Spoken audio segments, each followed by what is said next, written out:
Hidalgo Noticias presenta.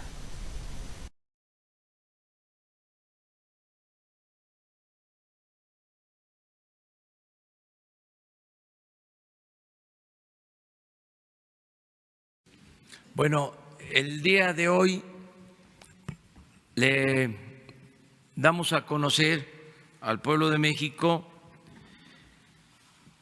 la decisión que se tomó de crear un equipo especial para cumplir con los compromisos que se hicieron con el gobierno de Estados Unidos y evitar la aplicación de impuestos, de aranceles,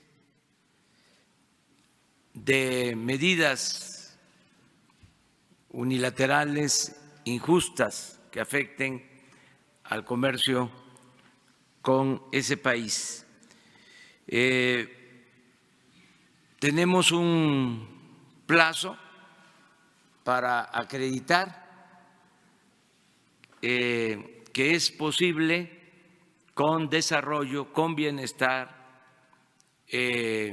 atemperar el fenómeno migratorio, que no es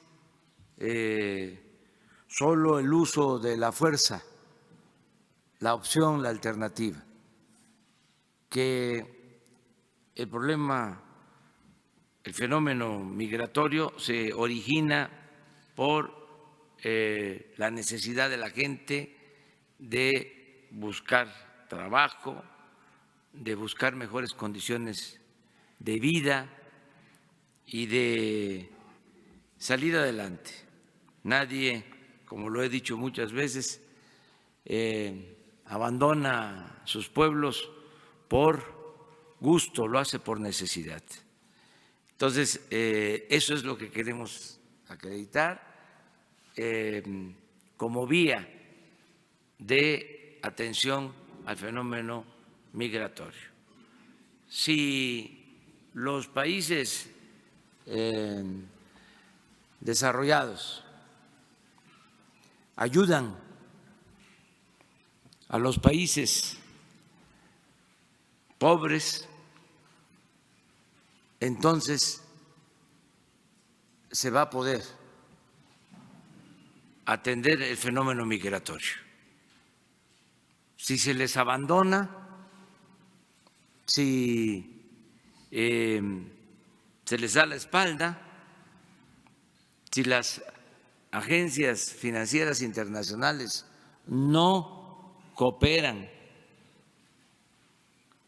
y no hay apoyo para el desarrollo de los países pobres, no se puede enfrentar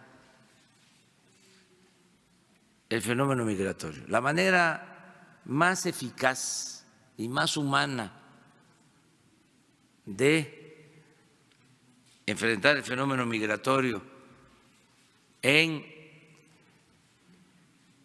América del Norte y en cualquier país, en cualquier región del mundo, es atendiendo las causas que originan el que la gente tenga que abandonar sus lugares de origen.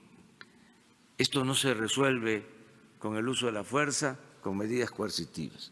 Entonces, eso es lo que México está proponiendo y quiere acreditar, quiere demostrar en los hechos que funciona, que esa es la mejor vía para atender este asunto. De modo que se integra una comisión especial que la coordina el secretario de Relaciones Exteriores, Marcelo Ebrard, y tiene 5 responsables.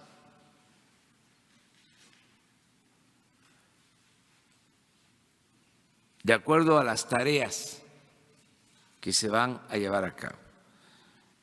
Eso lo va a explicar Marcelo Ebrard. Yo doy a conocer que va a participar en esta comisión: el general Vicente Antonio Hernández Sánchez, va a participar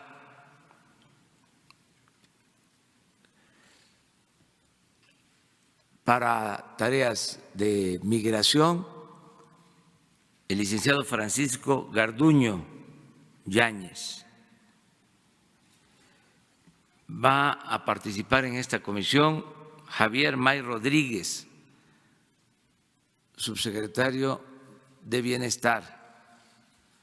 Va a participar Horacio Duarte Olivares, subsecretario de Empleo en la Secretaría del Trabajo, y Maximiliano Reyes Zúñiga, subsecretario para América Latina y el Caribe. Entonces, vamos a dejarle la palabra a Marcelo Ebrard para que nos explique sobre el plan y que tengan ustedes esta información. Con su permiso, señor presidente. Señoras y señores, buenos días. Como ya se estableció aquí, a partir del día de hoy estaremos trabajando las diferentes dependencias e instancias del Gobierno federal en un plan especial para atender a los migrantes. Por lo que hace a la Guardia Nacional, hoy mismo se hará el recorrido para acelerar el despliegue en la zona como se comprometió, acelerar lo que ya se tenía previsto para cumplir con lo que se ha propuesto, y estar a cargo del general de brigada Vicente Antonio Hernández Sánchez, aquí presente. Ahí la función principal es integrar las coordinaciones de la Guardia Nacional en la frontera sur, empezando ya, acelerar que se integren estas instancias para respaldar a las instituciones de migración. Francisco Garduño tiene la responsabilidad de hacer los enlaces con las diferentes áreas que intervienen en migración, es decir, autoridades migratorias, estatales, municipales, diferentes instancias, para participar en los objetivos de este plan. El punto principal es registrar a las personas, dialogar con las personas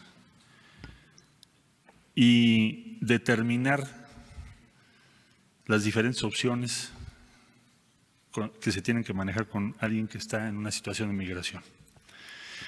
Luego está el tercer capítulo, tercera área, que es desarrollo y bienestar, a cambio de Javier May Rodríguez, también aquí presente.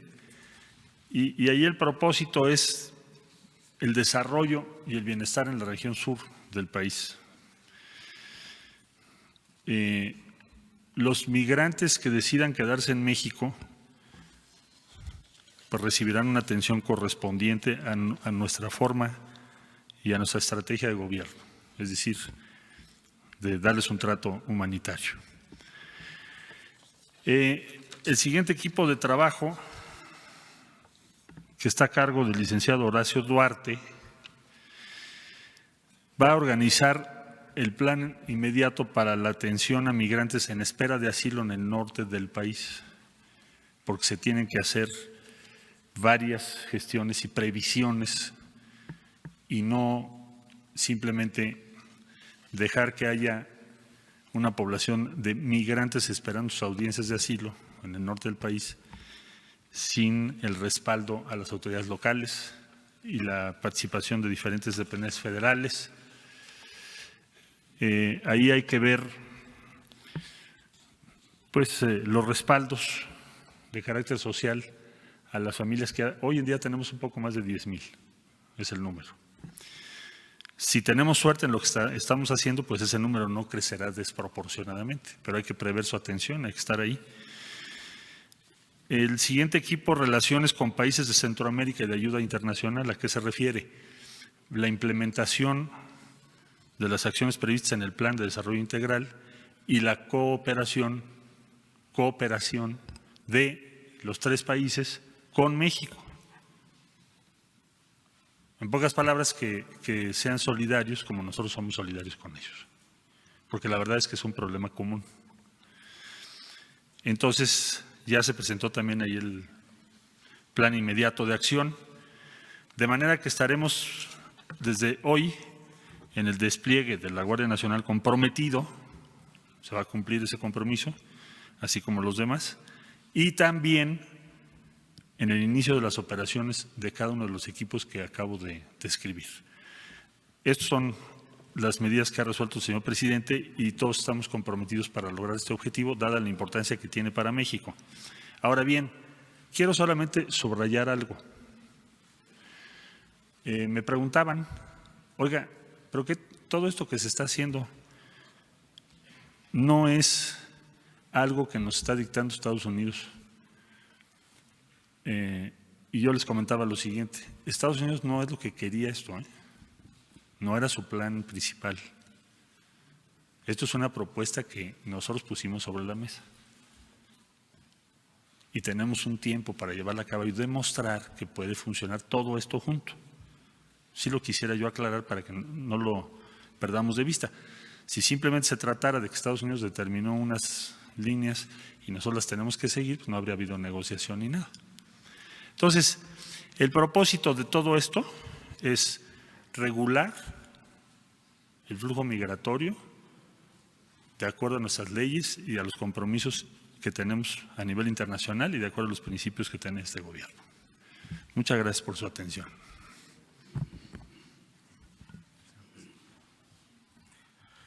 Muy bien, pues esto es básicamente lo que queremos dejar de manifiesto y comenzamos. A ver, los dos. Sí, gracias, señor presidente. Marcelo, no sé cualquiera de los dos que me pudiese platicar, Arturo Páramo del Grupo Imagen.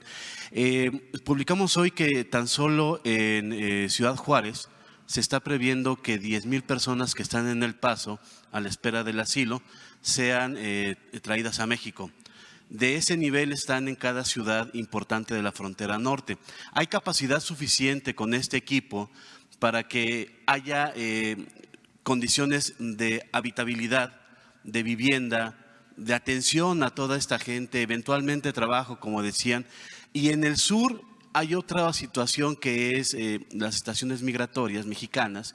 Durante un tiempo todos registramos aquí en nuestros medios que estaban siendo rebasadas por la capacidad, en su capacidad por la cantidad de gente que llegaba de Centroamérica hacia México. ¿Cómo se van a organizar en estas ciudades fronterizas, norte y sur, para poder atender toda esta demanda que se prevé en los próximos semanas, meses y poder cumplir con el propósito que se establece en este acuerdo? Sí, bueno, yo diría lo siguiente, del mes de enero a esta fecha, llegaron a los Estados Unidos o a través del territorio mexicano lo que ellos llaman como inadmisibles, es un término legal, alrededor de 600,000 personas. La inmensa mayoría solicitan asilo para no ser deportados. En México hay 10,000. Ese es el orden proporcional. Entonces no esperaría yo, ni creo que sea factible, que se tengan 10,000 en cada punto fronterizo. No lo veo así, no creo que sea factible. Sin embargo, vamos a tener reuniones con las autoridades norteamericanas a lo largo de la semana para que podamos tener más clara esta cifra, porque no pensamos que haya una correlación diferente a lo que te acabo de explicar. Pero además, con las medidas que se están tomando, pues si tenemos éxito, que debemos tenerlo, pues entonces el número de personas esperando en México tendería a decrecer, no a crecer. ¿Sí? Ese es lo que estamos esperando. Del lado del sur, las estaciones migratorias, sí, necesitamos ampliar facilidades y sobre todo necesitamos tener una presencia en la línea fronteriza que es de registros de quienes ingresan a nuestro territorio. Y eso se va a ir organizando pues en estos días. Lo tenemos que hacer muy apresuradamente, porque el tiempo es oro. Es ampliar capacidad, ampliar lugares para la estancia de la gente. Sí, y que tengas condiciones de acuerdo a sus derechos humanos.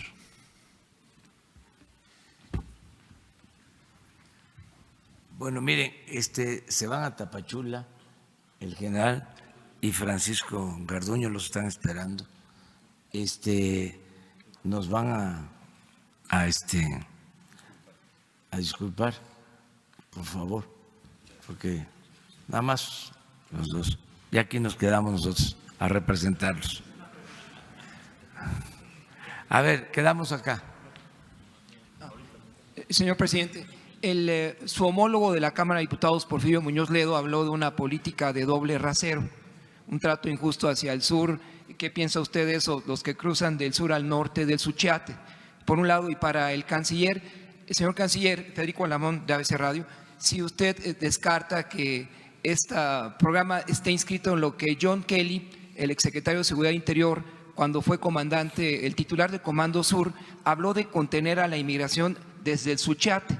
Y si también podría usted, señor canciller, garantizar que la frontera del sur al norte del Suchiate ya no sea una línea divisoria porosa, como se insiste en Washington. Señor presidente. Pues es que tiene que ver con lo mismo. Sí, yo escuché y con toda atención los conceptos del diputado Porfirio Muñoz Ledo y me voy a reunir con él porque lo que hay que hacer es informar y escuchar. Y entonces las tareas que nos hemos propuesto, todas ellas parten de una base. La política migratoria más generosa, yo me atrevería a decir, de este continente, ha sido la que se ha llevado a cabo en México. Y a nadie nunca se le va a impedir, por nuestra tradición, que pida asilo. Por ejemplo, cualquier migrante que llega a México y nos dice yo quiero asilo, inmediatamente iniciamos el proceso. O si busca la condición de refugiado. Lo que no podemos hacer, nada más vale la pena tenerlo claro, es tener una buena relación con nuestro vecino del norte y que pasen miles y miles de personas que ni siquiera están registradas. Eso no existe en ningún país del mundo. Nosotros tenemos una frontera. Por razones propias tenemos que registrar a las personas que transcurren por nuestro territorio, transitan por nuestro territorio. Entonces son dos temas distintos. No quiere decir que estemos abandonando nuestros principios, nuestra forma de ver las cosas, ¿no? Pero sí se va al fondo del asunto, que es quienes transiten por el territorio de México tienen la obligación de decirnos quiénes son, a qué vienen, tenemos que ver de qué nacionalidad son y tenemos que procurar que, bueno, desde luego el que quiera refugio lo pueda obtener. Si alguien pide asilo, que es por razones políticas, México tiene una gran tradición de asilo, no pretendemos cambiar eso, pero sí pretendemos ejercer lo que la ley mexicana dispone, que es quien entra a nuestro territorio debe registrarse. Esa es la filosofía, pero voy a platicar con él más a fondo. Tu segunda pregunta era respecto al Comando Sur. Sí. A ver, el tema de la frontera sur que estamos nosotros desplegando es para decir si es posible regular el flujo con un conjunto de medidas. Una de ellas es la que acabo de decir respecto al sur. Otra medida es aumentar la inversión en Centroamérica. Otra medida es que haya opciones de empleo. También en Centroamérica. Vamos a trabajar en eso. Todas esas medidas en su conjunto deben dar como resultado que tengamos la posibilidad de que los flujos de migrantes sean regulados, ordenados y seguros para las personas. Debo decirles que el transcurrir o pasar el territorio sin siquiera que nosotros tengamos noticia de que esa persona está en nuestro territorio genera riesgos enormes para las personas también. Hemos tenido experiencias espantosas en el pasado. Entonces, no está en una estrategia que la conozco, la que tú dices del Comando Sur, porque eso es otra cosa. Eso simple y llanamente es otra visión de las cosas. Y si fuera la visión nuestra, pues no tendríamos ningún diferendo con Estados Unidos. Aquí la complejidad es que tenemos que coexistir con un país que tiene una idea sobre la migración y nosotros tenemos otra. Y tenemos que coexistir. Es complejo. Partamos de la base de que el consenso en Estados Unidos es que no quieren migrantes. Es la decisión de ellos. Podemos opinar todo lo que queramos, pero eso es el establishment norteamericano hoy y la coalición política que gobierna Estados Unidos no quiere.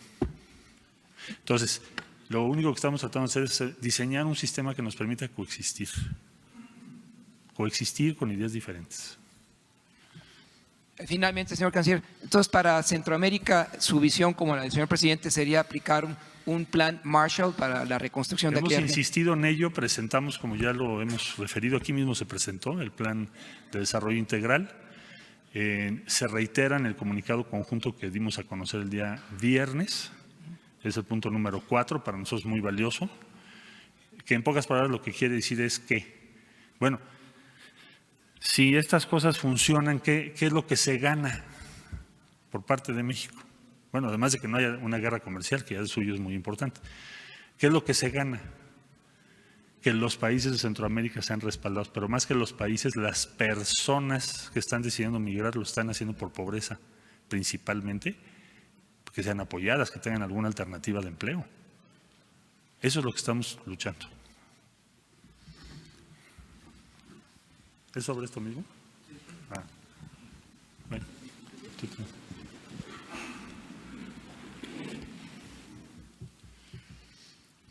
Sí, buenos días a todos. Dos preguntas. Una, ¿cuál va a ser la estrategia, Daniel Blancas de Crónica, cuál va a ser la estrategia, el protocolo para aquellas personas, aquellos visitantes, aquellos migrantes que se nieguen a ser registrados? Porque sabemos que muchos de ellos traen historias de inseguridad, historias de persecución, incluso de algunas cuestiones de carácter delictivo. Pero dejemos estas últimas de lado. ¿Cuál va a ser el protocolo y la estrategia? ¿Se van a rechazar automáticamente a estas personas? Retorno. Tendría que ser retorno. Por eso hay que registrar, para que podamos verificar, para varias cosas, principalmente para proteger sus derechos.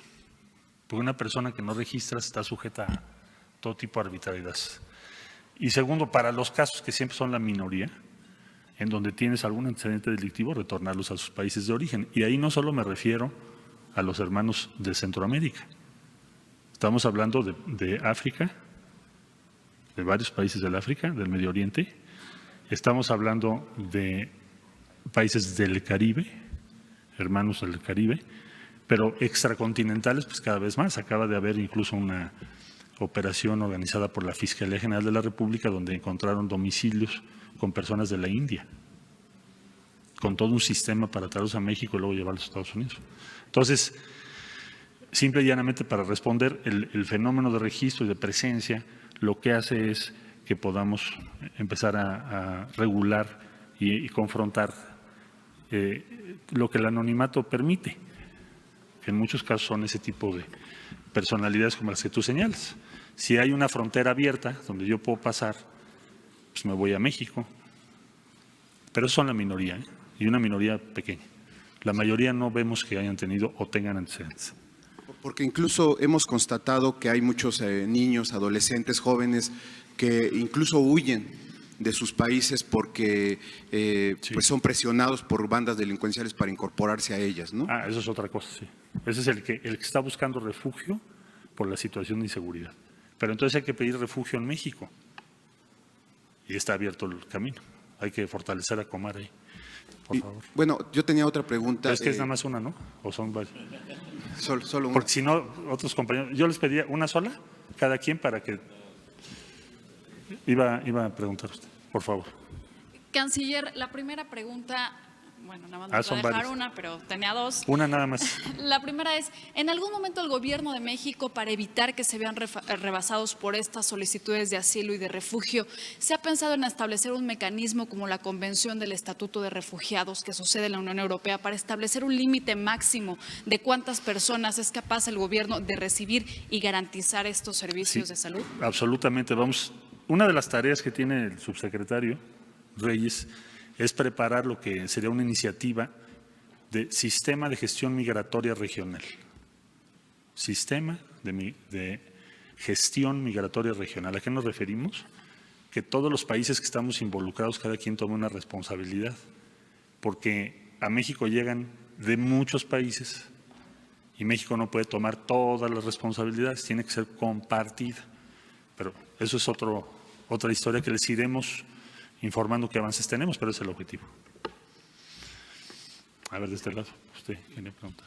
Una pregunta. Gracias, porque muy buenos así me da días. tiempo de ver más. Muy buenos días, señor canciller. Ramón Flores, de Los Ángeles Press de Guadalupe Lizárraga. Respecto a los migrantes, ¿nos puede decir cuánto será el costo de tener registrado a todos los migrantes que ingresen a territorio mexicano, si se va a ajustar el presupuesto federal y cuál será el nuevo presupuesto? Bueno, esa es una de las tareas que tenemos con los colegas, determinar los costos de cada una de las acciones. En este preciso instante todavía no lo tenemos porque hay muchos datos que tenemos que revisar, pero lo daremos a conocer en cuanto lo tengamos. Allá usted. Sí. Gracias. Buenos días, señor presidente. Buenos días, canciller, señores. A la orden. Se ha criticado en estos días que se va a militarizar la frontera sur. Me llamó mucho la atención que en esta comisión especial está un general, no parte de la Guardia Civil, sino general en funciones en la Defensa Nacional, y también la presencia del director de reclusorios federales, Francisco Garduño, por cierto, con un perfil más policial. Reconozco que en 2004, cuando el entonces jefe de gobierno López Obrador estaba en la ciudad, lo propuso para secretario de Seguridad Pública cuando hubo el cambio con usted. Estos dos funcionarios que lamentablemente ahorita se tuvieron que retirar, ¿qué labor van a jugar? Porque sí parece una parte militar. Gracias. Sí. Para precisar, Francisco Garduño fue propuesto en 2002 y él no estuvo en la policía, el que estuvo en la policía fui yo. Pero eso no quiere decir que la Cancillería tenga un perfil policial, que tampoco es una mala palabra, ¿eh? Los policías son los que nos protegen. Pero después fue propuesto nada para más como un secretario de Seguridad Pública. Entonces yo a lo que diría, la participación de la Guardia Nacional y de elementos que nos van a proporcionar, hoy por hoy se tiene que tener una coordinación en la región, porque son más o menos 11 coordinaciones regionales ahí, y lo que va a hacer el general de brigada es hacer una labor de coordinación con la Guardia Nacional. ¿Por qué? Porque lo que tenemos que hacer muy rápido. Ahora, la militarización querría decir que vas a ser agresivo, que vas a violentar derechos. No es el objetivo. La Guardia Nacional tiene una serie de preceptos en la ley que están aprobados que se tienen que respetar. Y la función principal aquí será migración. Acuérdate que Guardia Nacional lo que hace es respaldar las acciones de la autoridad civil, que es migración. ¿Y por qué entonces un general activo en la defensa y no como parte de la Guardia Nacional? Porque así lo determinó la Secretaría de Defensa Nacional para apoyar a la Guardia, porque la Guardia pues todavía en este momento apenas se está desplegando, es un apoyo por la premura del tiempo. Por favor. Buenos días, señor canciller. Urbano Barrera, del diario Naciones. Yo quisiera que nos explicara un poquito esa pequeña minoría. Les presentó el gobierno de los Estados Unidos un informe de migrantes extremadamente peligrosos por las experiencias que hemos tenido de gente de Medio Oriente que se ha querido alojar en la parte del Pacífico mexicano y después ingresar a Estados Unidos. Les presentaron como argumento una lista o algo de migrantes peligrosos. El sistema de gestión migratoria regional plantea que intercambiemos las bases de datos, porque no es nada más si viene alguien del Medio Oriente, es si alguien está huyendo en los países de Centroamérica, pues una opción probable es México. Entonces por eso tenemos que cruzar la información, es hacer un solo sistema de información entre todos para que los registros, en su caso, de quienes tengan antecedentes o tengan lo que llamamos una ficha roja en materia migratoria, pues lo podamos en su momento tener bien ubicado y si llega a cruzar, pues no permitírselo. Es como hacemos hoy en día en los aeropuertos. Es lo mismo que pretendemos hacer. Yo sé que es difícil de organizarlo, porque México durante muchos años no consideró que la frontera sur fuese una prioridad, en muchos sentidos. En desarrollo social, pero también como frontera, pues nada más hay que ir a ver. Las propias instalaciones están muy por debajo de lo que tú decías, ¿no? Las estaciones migratorias muy por debajo de los estándares. O sea, toda la infraestructura en el sur y la visión hacia el sur es ¿qué más da? Así fue muchos años, es la verdad. Entonces, la modernización de fronteras, ¿dónde fue? Pues en el norte. CBX, ¿no? San Diego, pasas de Tijuana, que está muy bien, digo, no estoy criticando, pero vas al sur y lo primero que te preguntas es, bueno, ¿y aquí dónde está la frontera? No hay nada. Entonces, el afán es, bueno, vamos a equilibrar el sur con el norte en la medida de lo posible, ¿no? Incluyendo también la frontera, las instalaciones migratorias y todo aquello que nos permite proteger la seguridad de los ciudadanos de México, que por cierto es nuestra obligación número 1 como país. Usted, por favor. Sí, buenos días, canciller. Lourdes Aguilar, por México Informa. ¿Tienen ya estimado cuántos elementos van a participar en estos operativos? Y también, si ya tienen estimado que se vayan a ampliar la infraestructura en la frontera para los nuevos albergues. Ambas cosas, el número de elementos será el que se comprometió México en el acuerdo, ni uno menos.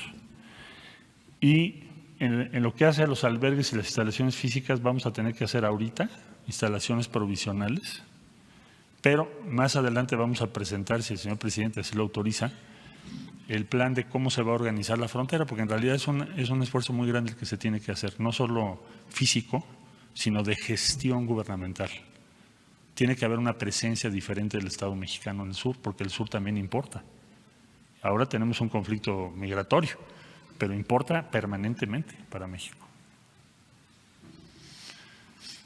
Déjenme ver, hasta allá atrás. Ah, pero tú me preguntaste ayer, ¿verdad? Bueno, nada más una, porque ahí fueron 6. No sé.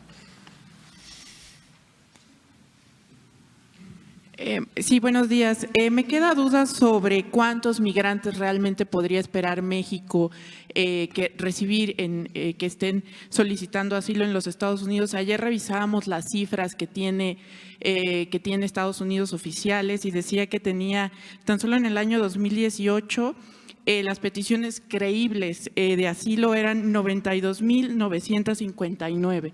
Es decir, eso es lo que podría esperar México de recibir de migrantes este año, estas peticiones creíbles de asilo que dice Estados Unidos, que se incrementen durante este año. Pues eso sería un escenario en donde no tuviésemos ningún tipo de impacto por todas las demás medidas que estamos tomando. Y yo espero que eso no sea así. Es decir, si tenemos éxito, por lógica, el número de personas esperando por su trámite de asilo tendería a reducirse. Si no tenemos éxito, pues va a seguir muy alto o va a seguir creciendo. Hasta ahora usted dice que son 10,000. Dijimos una pregunta. Solo es una aclaración. ¿Eh? Es que hasta usted dice que son 10,000, pero realmente ¿cuánto podría aumentar nada más en este periodo de 45 días? Le insistiría yo y entiendo su pregunta y me parece muy razonable, pero en este momento tenemos que ver el efecto que tengan las medidas que tomamos para poderle dar a usted un cálculo. Si no será una especulación. Si les parece, damos otra más para dejar a la conferencia del señor presidente con otros temas. Buenos días, Alberto Rodríguez, de SDP Noticias. Llama la atención que en este equipo no hay nadie del Instituto Nacional de Migración o de la Secretaría de Gobernación. ¿A qué se debe esto? ¿Hay algún desencuentro con Olga Sánchez Cordero o algo parecido? No, estamos trabajando. De hecho, en la reunión de ayer sí estuvo el Instituto Nacional de Migración, siempre va, siempre están invitados.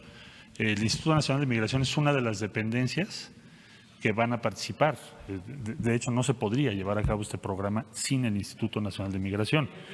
Lo que tenemos es bueno, siempre está Ángel Trinidad, que es su brazo derecho del director, y está en todas las reuniones con nosotros, y va a estar, y también en los despliegues que hacemos en el sur del país. El nombramiento de Francisco Garduño es para este programa o plan especial, que tiene que ver con lo que se deriva de los acuerdos con los Estados Unidos. ¿Verdad? Usted que lleva mucho rato, por favor. Gracias. Nancy Rodríguez de Oro Sólido. Nada más una pregunta, canciller. El día de ayer en conferencia de prensa el senador Ricardo Monreal, el presidente de la Jucopo, decía que a ellos no se les había entregado el documento formal firmado. Entonces, acerca del acuerdo, yo le quería preguntar, ¿existe ese documento? ¿Quién lo firmó? Y si ya lo tienen o se les va a entregar al Senado en relación a esto. Gracias. Es la declaración conjunta que el día de ayer yo puse en mi tweet, la leí el viernes. Y de todas maneras le pedí autorización al señor presidente para entregar al Senado de la República el informe de las gestiones que hizo la delegación mexicana en detalle y me dio la autorización de hacerlo así. Entonces hoy mismo se lo voy a remitir al Senado de la República. Eso no es habitual, siempre se mandan los informes mucho después, pero lo vamos a mandar hoy mismo. ¿Qué hicimos? ¿Qué hablamos? ¿Qué se llegó? Todo está ahí. Gracias. Última pregunta, si les parece. A ver, por favor. Gracias. Buenos días, secretarios y presidente. Preguntarles sobre con qué recursos se va a atender este plan a corto plazo. ¿El gobierno ya tiene propios o ya desde este momento estaría el gobierno de Estados Unidos dando su aportación conforme lo que tenían ya con el plan de desarrollo integral para Centroamérica? Si ya desde esta etapa estarían operando esos recursos o con qué es que se estarían atendiendo estas acciones. Gracias. Van a ser recursos propios. Nosotros no le pedimos recursos a Estados Unidos para estas acciones que se están incluyendo en el plan. No lo hicimos así. México tiene los recursos suficientes para hacerlo por sí mismo. Lo que se le planteó a Estados Unidos es que invierta y se comprometa en Centroamérica, porque en Centroamérica hay una situación muy difícil. Digo, ¿cómo se explica un flujo tan grande de personas? Pensemos en la población de Centroamérica. De estos 3 países son 32 millones de personas. Si se están yendo al año 1,5 millones, cuando menos, pues algo está pasando, ¿no?, que llama mucho la atención. Para hacer un símil de eso, pues habría que multiplicar por 5, eso significaría que se fuesen 5 millones o poco, más o menos en promedio, de México hacia Estados Unidos. ¿Qué diríamos si en un año se fueran 5 millones de mexicanos? Pues algo está pasando muy grave, ¿no? Ok, entonces si me pudiera aclarar, entonces estos recursos que Estados Unidos estaría dando nada más para Centroamérica, ¿ya desde esta etapa estarían operando o hasta después de acaban de anunciar los 90 días? Su primera inversión consecuente con lo que hemos dicho, ¿se acuerdan los 5.8 billones de dólares? Se anunció en El Salvador ahora con el recién electo presidente hace unos días. Son 350 millones de dólares. Okay. Y aquí en México, entonces, ¿ustedes cuánto estarían destinando? Ay, perdón. ¿Aquí en México, perdón?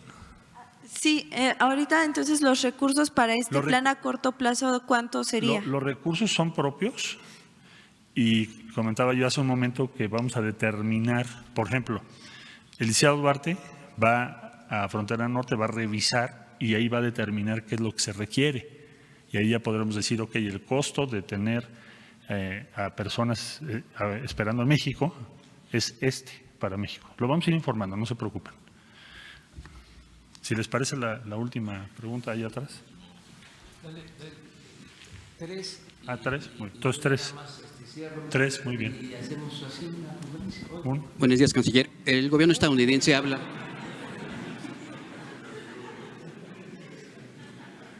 Buenos días, canciller. El gobierno estadounidense habla de que el Senado tiene que aprobar reformas legales. ¿Exactamente de qué estamos hablando, de cambios legales en México? Sí, con mucho gusto. Que cualquier propuesta que se hiciera, bueno, repito un poco lo que dijimos ayer, que si no funcionan las medidas que nosotros hemos propuesto, tendríamos que entrar a discutir otras medidas. Estados Unidos quiere proponer primer país seguro. Hay otra discusión sobre primer país de asilo. Muy bien. Cualquier cosa que se conversara, se negociara o se acordara sobre esas cosas, si es que no tenemos éxito, yo espero que sí tengamos, tendríamos que presentarlo al Senado de la República. Si no son acuerdos que pueda tomar la Cancillería. A eso se refiere. Otra pregunta. A ver, hasta acá, para ir.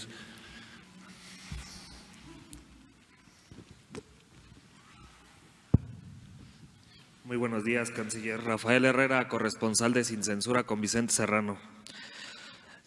En esta difícil situación con Estados Unidos hay una gran oportunidad para México y sus mexicanos. Los republicanos están defendiendo a México de Trump. ¿Han pensado negociar un alto a las deportaciones de nuestros paisanos en Estados Unidos o algún plan para visas o papeles para los mexicanos que están allá, canciller? Muchas gracias. Sí, desde luego que sí, hay todo un planteamiento que tenemos pensado hacer, pero no es en este momento que lo vamos a hacer. Pensamos tener éxito y después ponerlo sobre la mesa, sobre la base de que ya pudimos tener un avance, un éxito nuestro. Caso contrario, pues dudo mucho que tuviéramos el espacio político real para lograrlo. Sí, lo de menos es plantear cosas, pero sabemos que va a ser muy difícil que tengamos una posición positiva por parte de Estados Unidos si no pasamos esta situación que estamos viviendo hoy en día. Es decir, en su momento lo plantearemos. ¿Sí? Dijimos 3, ¿verdad? Usted, por favor. Gracias. Consuelo Medina, la opción de Chihuahua. El despliegue de elementos de la Guardia Nacional al sur no va a descuidar algunas entidades, como por ejemplo en Chihuahua, donde recientemente un grupo armado anunció su arribo a Parral. No se va. Hay un programa de prioridades que ya estaba previsto y autorizado por el señor presidente y ese no se va a modificar. Lo que tendrá que hacerse es acelerar el paso en el sur sin descuidar lo demás que está en curso. No se debe de cancelar ni modificar sustancialmente lo que ya está en curso. Esa es la instrucción que dio el presidente. Bueno, dijimos 3, si les parece una última, tú llevas mucho tiempo. Señor secretario de Relaciones Exteriores, Carlos Pozos, reportero de Petróleo y Energía. Para detener el flujo de migrantes que proceden de países latinoamericanos, ¿tiene ya usted alguna reunión, algún contacto, alguna comunicación con los presidentes de esos países expulsores y tienen alguna propuesta ya que le hayan hecho estos países expulsores para poder frenar esta migración que se da este fenómeno? Sí tenemos comunicación permanente, desde luego en la Secretaría de Relaciones Exteriores hay reunión cada semana con los embajadores, estamos en contacto con las y los cancilleres, con los presidentes también. Guatemala, bueno, tiene proceso electoral muy próximo, habrá que ver quién resulta vencedor o vencedora y estableceremos comunicación también con ellos. Y sí tenemos muchísima comunicación, bueno, de hecho preparamos juntos el plan de desarrollo, revisamos los proyectos juntos, hay mucha comunicación y nosotros tenemos la mejor y más sincera disposición y compromiso a apoyarlos y ayudarlos. De hecho, México es el que está hablando por ellos en todos los foros. En Berlín estuve hace poco y México fue el que presentó la situación de los 3 países porque hay que respaldarlos. Alemania dijo, bueno, sí, vamos a participar. O sea, y lo mismo España, en fin, varios países del mundo ya nos han dicho que sí tienen interés en participar a iniciativa de México. Nosotros queremos comportarnos con los países de Centroamérica como nos gustaría que nos trataran a nosotros también. Entonces, por eso hemos sido así y lo seguiremos haciendo. Y ahora les pediremos solidaridad y apoyo y nos lo han manifestado de muchas formas y se los agradecemos. Pero sí diría yo que hay una muy buena relación con los 3 países y esperamos y haremos todo para que siga siendo muy bueno. Muchas gracias a todas y a todos. Bueno, pues nada más el epílogo, la conclusión. Fue muy buena la decisión que se tomó, el acuerdo al que se llegó. La gente está contenta, los inversionistas me lo han expresado. Así lo demuestran los números, se fortaleció nuestra moneda, se disipó la posibilidad de una crisis económica, financiera, en fin, fueron muy buenos los resultados, así lo demuestran los hechos. Nosotros vamos a continuar con esta política de no confrontación, de buscar acuerdos, de optar por la negociación, aún en los conflictos más delicados. Siempre vamos a optar por el diálogo. Necesitamos mantener buenas relaciones con el gobierno de Estados Unidos y, repito, de manera muy especial con el pueblo de Estados Unidos y con todos los gobiernos del mundo, con todos los pueblos del mundo.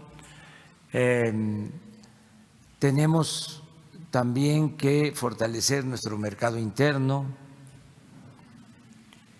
tenemos que buscar diversificar nuestras relaciones, pero sin romper con Estados Unidos y con Canadá. Eso ha quedado de manifiesto y vamos a seguir aplicando esa política. Es un desafío interesante el que en 3 meses podamos acreditar que es posible atemperar el fenómeno migratorio atendiendo las causas que originan la migración. Es decir, que con producción, con trabajo, con bienestar, podamos mantener a los migrantes en sus casas, con sus familias, en donde nacieron, donde están sus costumbres. Ese es el planteamiento y por eso se integró esta comisión y aquí vamos a estar evaluando constantemente, porque no se pueden ocultar datos, nunca lo haríamos, y aquí todos vamos a saber si esta estrategia funciona. Nosotros estamos optimistas, que conocemos cómo son nuestros hermanos centroamericanos y sabemos que si tienen opciones, tienen alternativas, van a optar por quedarse en sus comunidades de origen o trabajar como lo hacen ya miles en Chiapas. Esto no se sabe mucho, pero hay miles de trabajadores centroamericanos en Chiapas. Una de las decisiones que hemos tomado es ampliar en toda la franja fronteriza el programa de Sembrando Vida. Vamos a ampliar a 200,000 hectáreas más para crear de inmediato 80,000 empleos en la franja. Ya en Chiapas se están sembrando 200,000 hectáreas con 80,000 empleos y en Tabasco alrededor de 150,000 hectáreas también con 60,000 empleos y en Campeche, pero ahora se va a reforzar el programa Sembrando Vida.